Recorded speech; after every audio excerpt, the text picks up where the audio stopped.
नमस्कार, आज FM news देख रहे हैं आप और आपके साथ मैं हूं नितिशा। तो समाजवादी पार्टी के संरक्षक और उत्तर प्रदेश के पूर्व मुख्यमंत्री मुलायम सिंह यादव का बीते रोज 10 अक्टूबर को मेदांता अस्पताल में निधन हो गया। उनके निधन से हर कोई दुखी है। निधन की खबर सुनकर कई नेताओं के आंसू छलक आए। सैफई में रात भर लोगों का तांता लगा रहा। सीएम योगी आदित्यनाथ और बीमार आजम खान ने यहां पहुंचकर उन्हें श्रद्धांजलि दी। आज दोपहर 3 बजे उनके पैतृक गांव इटावा के सैफई में उनका अंतिम संस्कार होगा। राजकीय सम्मान के साथ सैफई महोत्सव पंडाल के पास उनकी जमीन पर अंतिम संस्कार होगा। इससे पहले उनके पार्थिव शरीर को सैफई के मेला ग्राउंड में अंतिम दर्शन के लिए रखा गया। ये कई बड़े नेताओं के शामिल होने की यहाँ पर आज संभावना है। रक्षा मंत्री राजनाथ सिंह, ओम बिरला, हेमंत सोरेन समेत केंद्रीय मंत्री भी श्रद्धांजलि अर्पित करने के लिए आएंगे। बताया जा रहा है कि बीजेपी सांसद और पूर्व केंद्रीय मंत्री मेनका गांधी मुलायम सिंह यादव के अंतिम संस्कार में शामिल होने सैफई जाएंगी। आपको बता दें कि मुलायम सिंह यादव की अंतिम झलक पाने के लिए लोग इंतजार कर रहे हैं। सैफई में मेला ग्राउंड से पहले उनके आवास पर लोगों का सैलाब उमड़ा हुआ है। मुलायम सिंह यादव को श्रद्धांजलि देने पहुंचे ओम प्रकाश राजभर ने कहा कि एक कटु सत्य है कि आज एक युग का अंत हो गया है। नेताजी ने बहुत कुछ सिखाया है। सुभासपा प्रमुख ओम प्रकाश राजभर अपने सभी विधायकों के साथ जाकर मुलायम सिंह यादव को उन्होंने भावभीनी श्रद्धांजलि दी। छत्तीसगढ़ के मुख्यमंत्री भूपेश बघेल दोपहर करीब 1 बजे मुलायम सिंह यादव को श्रद्धांजलि देने पहुंचने का उनका कार्यक्रम था। तो इस तरह से तमाम गणमान्य यहां पर पहुंच रहे हैं।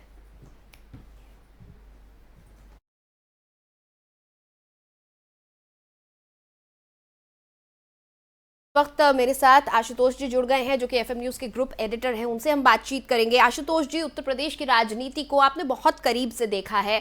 आपने वो दौर देखा है जिस दौर से समाजवादी पार्टी गुजरी और मुलायम सिंह यादव से अखिलेश यादव तक का सफर समाजवादी पार्टी ने तय किया है।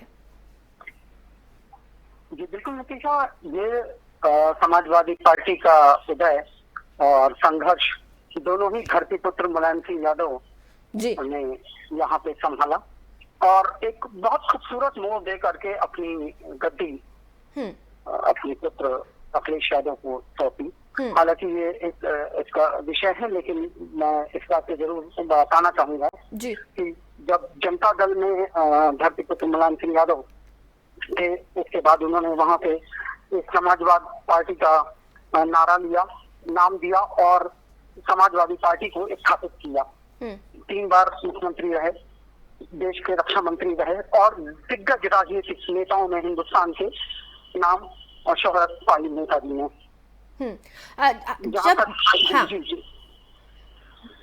बतौर रक्षा मंत्री भी जो कार्यकाल था वो बहुत सराहनीय था। वो ऐसा कार्यकाल था इनका, बतौर रक्षा मंत्री जो पदभार संभाला था, जिस तरह के फैसले लिए थे, चाहे चीन हो, पाकिस्तान हो, कड़ा जवाब दिया गया था। अमेरिका के साथ जो डील हुई उसमें मुलायम सिंह यादव का खासा रोल रहा था। जब मुलायम सिंह यादव ने कांग्रेस का साथ दिया था और डील अमेरिका को करनी पड़ी थी, अमेरिका कोशिश कर रहा था कि हिंदुस्तान को दबा सके और अपनी चला सके, लेकिन ऐसा होने नहीं दिया। मुलायम सिंह यादव ने खुला सपोर्ट कांग्रेस को दिया था और इसी तरह की कई और चीजें हैं। मुलायम सिंह यादव सिर्फ धरतीपुत्र ही नहीं थे, वो बहुत दृढ़ भी थे अपने फैसलों को लेकर, अपने निश्चय को लेकर, और हर बार कोशिश उनकी यही रहती थी कि देश हित में काम हो। बिल्कुल नितिशा, बिल्कुल सही कहा आपने। जिस वक्त मुलायम सिंह यादव रक्षा मंत्री थे, कई कड़े फैसले और एक कड़ा व्यक्तित्व निखर करके सामने आया था पूरी दुनिया के मुलायम सिंह का। जिस डील की आप बात कर रही हैं उसमें कई विरोध हुए थे। नेताजी मुलायम सिंह का भी विरोध हुआ था उसमें, लेकिन जब उन्होंने बाद में उसका असर देखा गया तो ये बात मानी गई कि धरती पुत्र मुलायम सिंह एक कूटनीतिक राजनीतिक भी थे। इसके अलावा जिस वक्त वो रक्षा मंत्री थे तो उन्होंने सदन में भाषण भी दिया था और ये भाषण रिकॉर्डेड भी है कि जिस वक्त चाइना के साथ गर्मा गर्मी का माहौल था और उन्होंने ये भाषण दिया था, उसमें संसद में अपनी बात रखी थी रक्षा मंत्री ने कि हिंदुस्तान एक सक्षम देश है और हर चीज का संभव जवाब देने में सक्षम है। इसके बाद से कई राजनीतिक समीकरण गर्म हुए थे अंतर्राष्ट्रीय स्तर पे और हिंदुस्तान की छवि एक कड़क रक्षा मंत्री के जो मुलायम सिंह थे उनके रूप में सामने आई थी। जी सुखोई को लेकर आपकी कुछ यादें अगर हो, किस तरह से उस वक्त की डील की गई थी? देखिए, जो उस वक्त का माहौल था, जब मुलायम सिंह जी रक्षा मंत्री थे, तो ये बात बिल्कुल स्पष्ट हो गई कि उन्होंने कहा था जवानों को पूरी छूट है, जिस तरह का भी सामने से जवाब मांगा जाएगा उस तरह का जवाब दिया जाएगा। एक बात तो ये बात उन्होंने बड़ी स्पष्ट कही थी गद्दी संभालते ही, जिसका नतीजा ये निकला था कि जवानों में और सेना में काफी जोश था उस टाइम।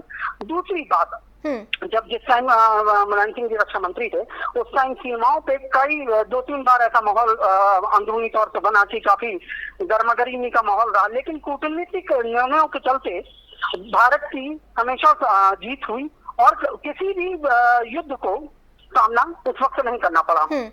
तो ये ठीक एक कूटनीति थी और एक बड़े निर्णय थे मुलायम सिंह के, जो कई बार माहौल गर्म होने के बावजूद कोई जनहानि उस वक्त नहीं हुई। जी बहुत बहुत शुक्रिया आशुतोष जी हमारे साथ जुड़ने के लिए। तो आशुतोष जी बता रहे थे किस तरह से दृढ़ निश्चय के साथ में जब पदभार वो संभालते थे तो कितने दृढ़ नजर आते थे, उनके फैसलों में, उनके व्यक्तित्व में वो दृढ़ता नजर आती थी मुलायम सिंह यादव जी के। और यही वजह है कि उन्हें नेताजी कहकर सभी लोग संबोधित करते थे। ये जो सम्मान था उन्होंने अर्जित किया था, ये सम्मान सिर्फ राजनीतिक नहीं था बल्कि ये सम्मान उन्होंने अर्जित किया था।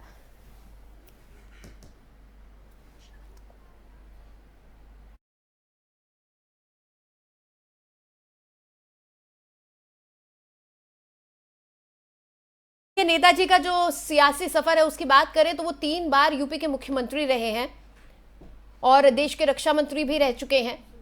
इस बीच चीन और पाकिस्तान के खिलाफ कई कड़े फैसले लिए थे। उन्होंने कहा था कि सिपाहियों को बिल्कुल भी झुकने या डरने या सोचने की जरूरत नहीं है। यूपी विधानसभा में 8 बार वो विधायक रहे हैं, 7 बार लोकसभा के सांसद भी बने हैं।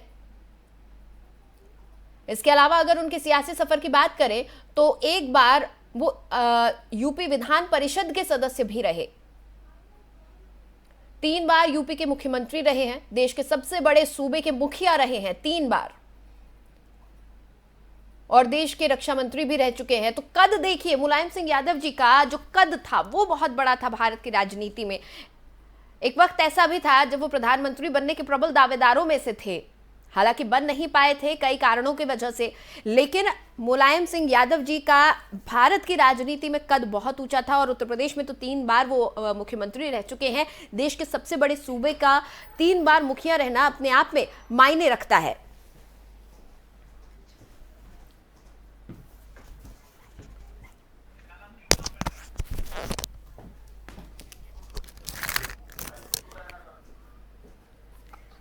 और इस वक्त साथ मेरे सहयोगी निशांत मेरे साथ सीधा जुड़े हुए हैं न्यूज रूम से। निशांत दरअसल लगातार नजर बनाए रहते हैं तमाम राजनीतिक गतिविधियों पर। निशांत, कई ऐसे किस्से हम सुनते हैं जो नेताजी के साथ जुड़े हुए हैं, उसमें अगर हम बात करें तो नेताजी दरअसल अखाड़े में पहलवानी भी किया करते थे और एक बार तो ये हुआ था कि कवि सम्मेलन के मंच पर उन्होंने किसी को पटक दिया था। नितिशा, एक बार का वाक्य है, कवि सम्मेलन का आयोजन हो रहा था और उसी समय एक दरोगा ने कुछ टिप्पणी ऐसी कर दी थी कि नेताजी उनको बीच मंच पर पटक दिए थे। नेताजी ऐसे तो अपने सियासी सफर के दौरान 8 बार विधायक रहे, 7 बार सांसद रहे और 3 बार प्रदेश के मुख्यमंत्री रहे, लेकिन 2 बार ऐसा वाक्य भी आया था जब उनको चुनाव में मुंह की खानी पड़ी थी। एक बार साल 1980 का दौर था जब आपातकाल के बाद फिर से चुनाव हुए थे और उस समय जनता पार्टी कांग्रेस की लहर में जनता पार्टी जो भी थी वो हार गई थी और उसमें मुलायम सिंह को भी हार का सामना करना पड़ा था और श्रीपति मिश्र उस समय यूपी के मुख्यमंत्री थे। नेताजी को पता चला कि उनके इनकाउंटर की साजिश रची जा रही है, हालांकि वो एमएलसी थे उस समय में। लेकिन निशांत, आप ये वही किस्सा बता रहे हैं जिस वक्त नेताजी साइकिल से पहुंच गए थे। साइकिल और नेताजी का बहुत पुराना रिश्ता रहा है। ये साइकिल सिर्फ चुनावी सिंबल नहीं है बल्कि नेताजी की पर्सनालिटी के साथ, उनके व्यक्तित्व के साथ जुड़ी हुई थी। और जिस किस्से की मैं बात कर रही हूँ, जब आपने बताया कि दरोगा को उन्होंने पटखनी दे दी थी कवि सम्मेलन के मंच पर, ये बताता है कि नेताजी की शख्सियत कितनी मजबूत थी कि वो किसी से खौफ नहीं खाते थे। और शायद यही वजह है कि उत्तर प्रदेश ही नहीं, वो देश की राजनीति में शीर्ष के नेताओं में गिने जाते थे। ये जो आप किस्सा बता रहे हैं, इसको थोड़ा विस्तार से बताइए, किस तरह से वो साइकिल से पहुंचे थे दिल्ली तक? जी, ये 1980 का दौर था। उस समय यूपी में कांग्रेस की सरकार थी और श्रीपति मिश्र कांग्रेस के मुखिया थे, मतलब सूबे के मुख्यमंत्री थे। तो इनके विश्वस्त सूत्रों से इनको मालूम चला कि राज्य सरकार एक साजिश रच रही है और इनका इनकाउंटर किया जा सकता है, इन पुराने किसी मामले में इनकी हत्या करवाई जा सकती है। अब मुलायम सिंह भी मचे हुए खिलाड़ी, वो सिर्फ चुनाव अखाड़े में ही लोगों को पटखनी नहीं देते थे, सियासत में भी उन्होंने कई बार पटखनी दी है। जब नेताजी को ये बात मालूम चला तो उन्होंने कानो कान किसी को खबर ही नहीं होने दी और अपने एक सहयोगी के साथ साइकिल से सिपाही से साइकिल से वो दिल्ली पहुंच गए और चौधरी चरण सिंह के आवास पर जाकर उनसे मुलाकात की। और फिर ऐसा हुआ कि चौधरी चरण सिंह के साथ उनकी बातचीत के बाद जो नतीजा निकल कर आया कि उन्हें विधान परिषद में नेता विपक्ष बना दिया गया। अब वही पुलिस जो मुलायम सिंह यादव को ढूंढ रही थी और ऐसी आशंका थी कि उनका इनकाउंटर किया जा सकता है, नियति का खेल देखिए कि वही पुलिस उनकी सुरक्षा में लग गई। वो विधान परिषद में नेता विपक्ष हो गए और सदन के नेता हो गए। चूंकि मुख्य विपक्षी के नाते उनको जो भी मंत्री कैबिनेट मंत्री को जो सुविधाएं मिलती हैं, अब उनको वो सुविधाएं मिलने लगी। तो मुलायम सिंह यादव किस तरह से विषम परिस्थिति में भी नहीं घबराते थे और उन्होंने अपने लिए किस तरह से इस आपदा में भी अवसर बना लिया कि वो नेता विपक्ष बन गए। और एक और मसला है जो सबको मालूम है, आजकल काफी चर्चाएं हो रही हैं कि किस तरह से एक कार्यक्रम से लौटते वक्त उन पर फायरिंग हो गई और फायरिंग ऐसा कि उनके जो फायरिंग करने वाले थे उनको मुलायम की पूरी हर गतिविधि के बारे में मालूम था कि मुलायम किस गाड़ी पर किस पोजीशन में बैठते हैं, कहाँ बैठते हैं। 15 राउंड गोलियां चली थी, लेकिन उस दौरान गनीमत ये रही कि मुलायम सिंह यादव को गोली नहीं लगी थी। कार अनियंत्रित होकर किसी गड्ढे में गिर गई और उस समय देखिए कि मुलायम सिंह यादव इस विषम परिस्थिति में भी किस सूझबूझ के साथ उन्होंने काम लिया कि उन्होंने अपने सहयोगियों से कहा कि ये शोर मचाया जाए, ये हल्ला किया जाए कि मुलायम सिंह यादव को गोली लगी है और उनका निधन हो गया है, वे नहीं रहे हैं। ठीक ऐसा ही हुआ। कार्यकर्ताओं ने इस बात को पुरजोर तरीके से फैलाया और धीरे धीरे बात शोर मचने लगी कि मुलायम सिंह यादव नहीं रहे, उनकी गोली लगने से उनका निधन हो गया है। और अपराधी भी ये जब उनको पता चला कि मुलायम सिंह यादव को गोली लगी है, उनका निधन हो गया है, तो वो भागने लगे और यही मौका था पुलिस के लिए कि पुलिस ने भी जवाबी कार्रवाई की और उसमें एक बदमाश मौके पर ढेर हो गया और दूसरा घायल हो गया। तो ये मुलायम सिंह यादव की सूझबूझ ही थी कि उन्होंने एक छोटे से कार्यकर्ता के रूप में अपनी शुरुआत की थी और यूपी जैसे राज्य के 3 बार वो मुख्यमंत्री बने और चौथी बार जब वो मुख्यमंत्री ऐसी अटकलें लगाई जा रही थी कि अब नेताजी ही यूपी की कमान संभालेंगे, तो ऐन वक्त पर उन्होंने ये ऐलान किया कि नहीं 2012 में कि अब अखिलेश यादव यहाँ से समाजवादी पार्टी के कारवां को आगे बढ़ाएंगे। और कहीं ना कहीं उसके बाद से ही नेताजी स्वास्थ्य कारणों से थोड़े नेपथ्य में चले गए, लेकिन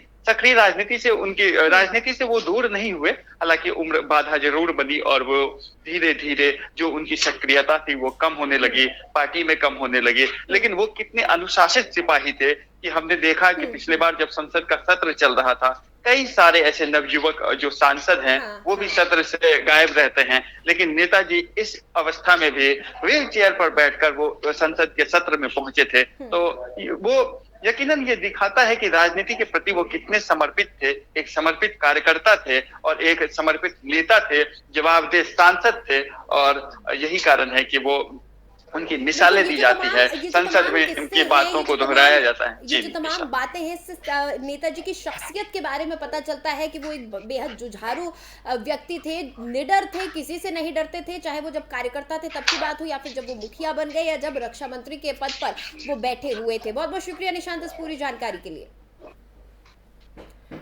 तो आज नेताजी हमारे बीच नहीं रहे हैं। अब से कुछ ही देर बाद नेताजी का अंतिम संस्कार किया जाएगा उनके पैतृक गांव में, उनकी खुद की ज़मीन पर, जो उनकी अपनी ज़मीन है वहां पर उनके अंतिम संस्कार का आज पूरा विधि विधान के साथ उनका अंतिम संस्कार किया जाएगा। 3 तस्वीरें भी हम आपको दिखा रहे हैं, नेताजी को किस तरह से उनके तमाम समर्थक, कार्यकर्ता और परिजन विदाई दे रहे हैं। पूरा सैफ इस वक्त शोक में डूबा हुआ है और धर्मेंद्र फूट फूट कर आज रो पड़े। दरअसल आपके परिवार का कोई भी शख्स चला जाए तो वो दुख किसी भी तरह से पाटा नहीं जा सकता है। और ये तस्वीरें वही बता रही हैं, क्योंकि नेताजी सिर्फ अपने परिवार के, सिर्फ सैफई के मुखिया नहीं थे, बल्कि पूरे सूबे के 3 बार मुखिया रह चुके थे। नेताजी का के जो समर्थक है उनके लिए बहुत दुख की घड़ी है। और नेताजी एक ऐसी शख्सियत थे कि आज चाहे उनके समर्थक हों या फिर उनके विरोधी, आज सभी उनके जाने से गमगीन नजर आ रहे हैं। फिलहाल इस बुलेटिन में इतना ही। खबरों के लिए आप बने रहिए FM न्यूज़ के साथ।